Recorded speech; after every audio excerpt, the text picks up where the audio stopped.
ಈ ಕಬ್ಬು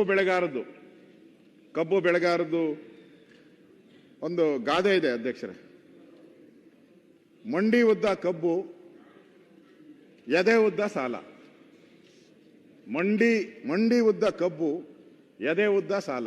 ಈ ಕಬ್ಬು ಬೆಳೆಗಾರದು ಇದನ್ನ ನಾವು ಮೊನ್ನೆ ನೋಡಿದಿರಿ. ಬೀದಿಗಿಳಿದು ದೊಡ್ಡ ಹೋರಾಟ ಆಗಿ ರಸ್ತೆಗಿಳಿದು ನಮ್ಮ ಮಂತ್ರಿಗಳು ನನಗೂ ಫೋನ್ ಮಾಡಿದ್ರು. ಸೌಜನ್ಯಕ್ಕೆ ನನಗೂ ಒಂದೆರಡು ಸರಿ ಫೋನ್ ಮಾಡಿ ಈ ಥರ ಸಮಸ್ಯೆ ಆಗಿದೆ, ಏನು ಮಾಡಬೇಕು ಅಂತ ನನ್ನ ಸಲಹೆ ಕೇಳಿದ್ರು. ನಾನೇನು ಇಲ್ಲ ಅಂತ ಹೇಳಲ್ಲ, ಅದಕ್ಕೆ ನಾನು ಧನ್ಯವಾದ ಹೇಳ್ತೀನಿ. ಆದರೆ ಏನು ತಮಗೂ ಗೊತ್ತಿದೆ, ಏನು ಕಬ್ಬಿಂದ ರೈತರಿಗೆ ಲಾಭ ಬರ್ತಾ ಇದೆ ಅಲ್ಲ, ಸರ್ಕಾರಕ್ಕೂ ಲಾಭ ಬರ್ತಾ ಇದೆ. ಬರೀ ರೈತರಿಗೆ ಲಾಭ ಬರ್ತಾ ಇದೆ ಅನ್ನೋ ದೃಷ್ಟಿಯಲ್ಲಿ ನೀವು ನೋಡ್ತಾ ಇದ್ದೀರಾ ಅಷ್ಟೇ. ಸರ್ಕಾರಕ್ಕೂ ಲಾಭ ಬರ್ತದೆ. 2024 ನಿಮ್ಮ ವರದಿ ಪ್ರಕಾರ, ತಪ್ಪಿದ್ರೆ ಆಮೇಲೆ ಹೇಳಿ, 41 ಲಕ್ಷ ಟನ್ ಸಕ್ಕರೆ ಉತ್ಪಾದನೆ ಆಗ್ತೈತೆ. 41 ಲಕ್ಷ ಟನ್ ಅಂದ್ರೆ ರಾಜ್ಯದಲ್ಲಿ ಒಟ್ಟು 81 ಕೈಗಾರಿಕೆಗಳು, ಕಬ್ಬಿನ ಕೈಗಾರಿಕೆಗಳು ಇದೆ. ಕರೆಕ್ಟು ಅಂತ ಅನ್ಸುತ್ತೆ. ಕಬ್ಬು ಬೆಳೆಯುವ ಪ್ರದೇಶ 9.81 ಲಕ್ಷ ಹೆಕ್ಟೇರ್ ಇಷ್ಟಿದೆ ಅಂತ ನೀವು ವರದಿ ಕೇಳಿದ್ದೀರ. ನಾನು ಅದನ್ನೇ ಹೇಳಿದ್ದೀನಿ. HK ಪಾಟೀಲ್ ಅವ್ರು ನಿಮ್ದೇನು ಫ್ಯಾಕ್ಟ್ರಿ ಇದೆಯಾ? ಇಲ್ಲ. 81 ಇದೆ ಪಾಟೀಲ್ರಿಗೆ. 81. ಯಾರು ಬೇಜಾರು ಮಾಡ್ಕೊಂಬದು, ನಂದು ಕಾರ್ಖಾನೆನೂ ಇಲ್ಲ, ನಾನು ಕಬ್ಬು ಬೆಳೆಯಲ್ಲ, ಎರಡೂ ಇಲ್ಲ. ನಾನು ಕಬ್ಬುನೂ ಇಲ್ಲ, ಕಾರ್ಖಾನೆನೂ ಇಲ್ಲ ನಂದು. 81 ಕಾರ್ಖಾನೆ ಇದೆ. ಲಾಸ್ ಆಗ್ತಾ ಇದೆ. ನಾನು ನೋಡಿದೆ ಪತ್ರಿಕೆಯಲ್ಲಿ, ನೆನ್ನೆನೂ ಕೂಡ ನನ್ನ ಹತ್ರ ಬಂದಿರು, ಲಾಸ್ ಆಗ್ತಾ ಇದೆ ಅಂತ. ಈಗ ಇವರಿದ್ದಾರೆ ನಮ್ಮ ಮಂತ್ರಿಗಳು, ನನ್ಗೆ ಗೊತ್ತಿರೋದು ಅಂಕೆ ತಪ್ಪಾಗ್ಬೋದು, 32ಕ್ಕೆ ಹೊಸದಾಗಿ ಅರ್ಜಿ ಸಲ್ಲಿಸಿದಾರಂತೆ. 32 ಹೊಸ ಕಾರ್ಖಾನೆ ಮತ್ತೆ 32 ಬೇಕು ಅಂತ ಹೇಳ್ಬಿಟ್ಟು ಅರ್ಜಿ ಸಲ್ಲಿಸಿದ್ದಾರೆ. ಶಿವಾನಂದ ಪಾಟೀಲ್ರ ಅವ್ರು ಸಲ್ಸವ್ರೆ ಅಂತೀರಾ? ಇಲ್ಲ, ಹೊಸದಾಗಿ ಸಲ್ಲಿಸಿದ್ದಾರೆ. ಲಾಸ್ ಆಗ್ತಾ ಇದೆ, ಅನ್ಯಾಯ ಆಗ್ತಾ ಇದೆ, ನಡ್ಸಕ್ಕಾಗ್ತಾ ಇಲ್ಲ ಕಾರ್ಖಾನೆ. ಮತ್ತೆ ಹೊಸದಾಗಿ ಅರ್ಜಿ ಸಲ್ಲಿಸಿದ್ದಾರೆ, ಹೊಸ ಕಾರ್ಖಾನೆಗಳು ಬೇಕು ಅಂತೇಳಿ. ಈಗ ಅಲ್ಲಿ ಕಬ್ಬು ಬೆಳೆಗಾರದು ಬೀದಿಗೆ ಬಂದು ದೊಡ್ಡ ಗಲಾಟೆ ಆಯಿತು. ಮಂತ್ರಿಗಳು ಆದರು, ಒಂದೊಂದು ಜಿಲ್ಲೆಗೆ ಒಂದೊಂದು ರೇಟು ಫಿಕ್ಸ್ ಆಯಿತು. 3200 ಹಂಗೆಲ್ಲ ಫಿಕ್ಸ್ ಆಯಿತು. ಆಮೇಲೆ ಕೇಳಿದೆ ನಾನು, ಅಲ್ಲಿ ಇಳುವರಿ ಒಬ್ಬ ಅಪ್ಲೈ ಮಾಡಿದವರ ವಿಚಾರವಾಗಿ ಆಗಿದೆ, ಅದನ್ನ ರಾಜ್ಯ ಸರ್ಕಾರ ಫಿಕ್ಸ್ ಮಾಡಬೇಕಾಯಿತು. ಇಲ್ಲಿ ನನಗೆ ಪ್ರಶ್ನೆ ಬರೋದು, ಈ ಅವರು ರೈತರು ಕೇಳ್ತಾ ಇರೋದು 70-30% ಏನೋ ಮಾದರಿ ಕೇಳ್ತಾ ಇದ್ದಾರೆ ಅವರು. ರಂಗರಾಜನ್ ಇದು ಕೇಳ್ತಾ ಇದ್ದಾರೆ ಅವರು.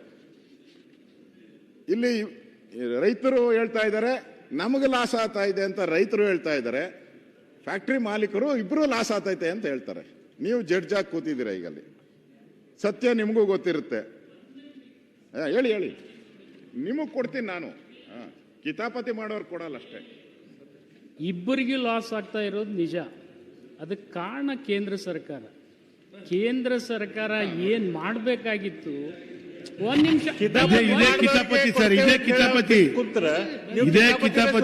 ನೀವು ಕೇಳ್ತಾ ಅಲ್ಲ, ಬೇಡ ಅಪೋಸಿಷನ್ ಲೀಡರ್ ಬೇಡ, ಇವರಿಗೆ ಅವಕಾಶ ಬೇಡ ಅಂತ ಹೇಳಿದ್ರೆ ನೀವು ಕಿತಾಪತಿ ಮಾಡಕ್ಕೆ ಶುರು ಮಾಡಿದ್ರೆ ಕಿತಾಪತಿ ಮಾಡ್ತಾರೆ. ಅಶೋಕಣ್ಣ ನೀವು ಮಾತಾಡಿ.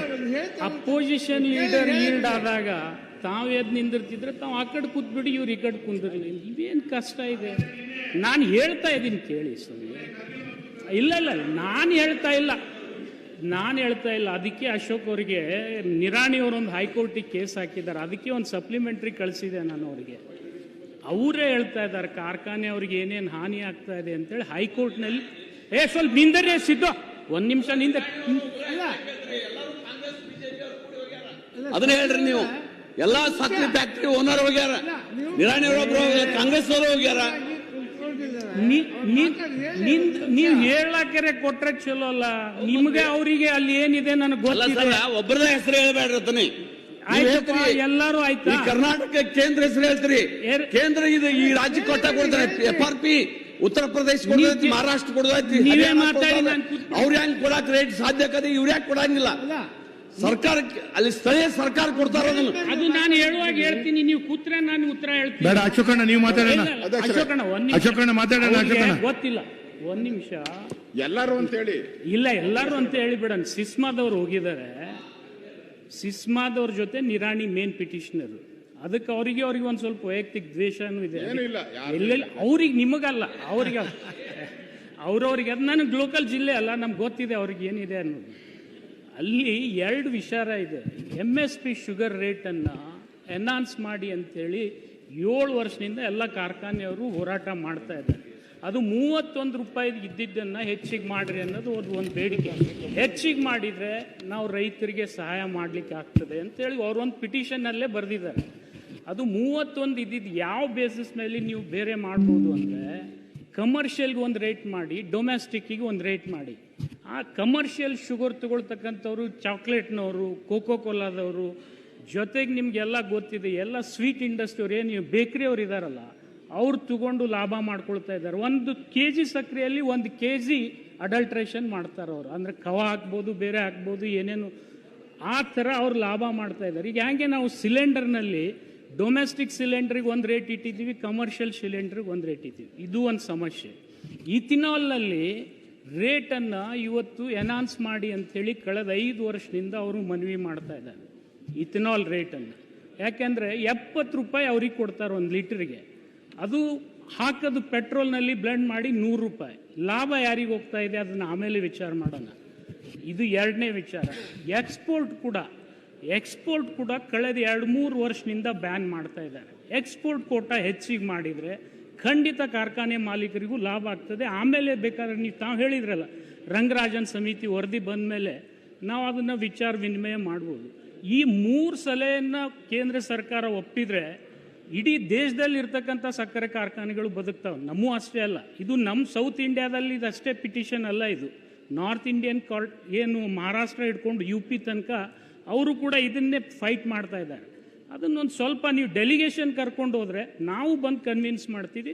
ಅವಾಗ ರೈತರಿಗೆ ಏನು ಕೊಡ್ಬೋದು ನಾವು ಕೊಡ್ಲಿಕ್ಕೆ